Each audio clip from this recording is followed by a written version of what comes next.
আমা হুম কি করছো? এই একটু দেখছি জায়গাগুলোকে, মানে একটু দেখছি।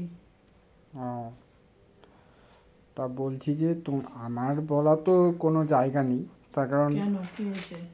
কারণ আমি বললে তো শুনবে না।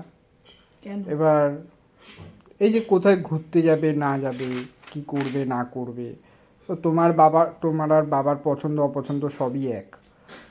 সো আমার বলে তো কোনো লাভ নেই, আমি বললে তো শুনবে না তোমরা। শোন, চরম ভুল কথাটা বললি।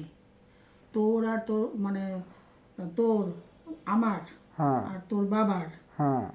জীবনে খালি একটা বিষয়ে মিল, আর সব অমিল। যেরকম সব অমিল। আর মানে আর একটা বিষয়ে মানে মিল, আর বাদ বাকি টু জেড সব অমিল। কেন, কি বিষয় মিল আছে? জেড না তো ওয়াই, টু ওয়াই, আচ্ছা, খালি জেডে মিল। আচ্ছা। একটা ডেট কিসে? একটা বিষয় মিল, হ্যাঁ, খালি বিয়ের ডেট। আঙুরা মিল নেই। আর সব অমিল, বিয়ের ডেটটাই এক। আচ্ছা।